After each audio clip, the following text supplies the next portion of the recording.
আসসালামু আলাইকুম প্রিয় বন্ধুরা, সবাই কেমন আছেন? কথাটা হচ্ছে যে আমাদের বাংলাদেশের সরকারকে নিয়ে কথা, জনাব তারেক রহমানকে নিয়ে।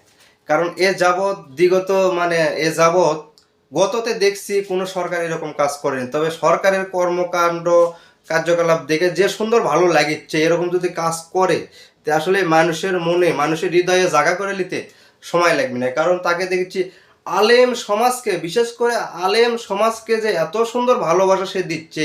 আলেমরা গেলে তাদের সিট, তার নিজের সিট আলেমদেরকে ছেড়ে দিচ্ছে, তাদের বসার জায়গা করে দিচ্ছে। আলেমদেরকে দেখলে দাঁড়িয়ে যাচ্ছে, তাদেরকে এত সম্মান করতেছে।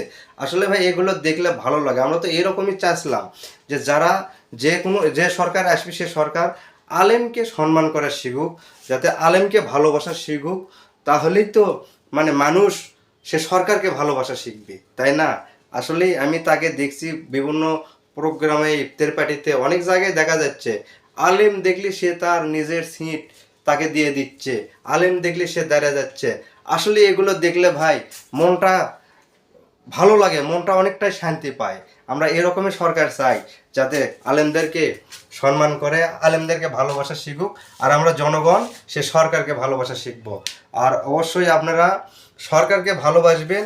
সরকারের কর্মকাজ সরকার যে কাজগুলো করতেছে অবশ্যই আপনাদেরকেও ভালো লাগবে। কারণ আমরা যা চাইছি মনে হয় তাই পাইছি, বোঝা গেছে? তো অবশ্যই ভিডিওটা ভালো লাগলে লাইক কমেন্ট শেয়ার করে দিবেন, পরবর্তী আপডেট জানার চেষ্টা করবেন। আল্লাহ হাফেজ।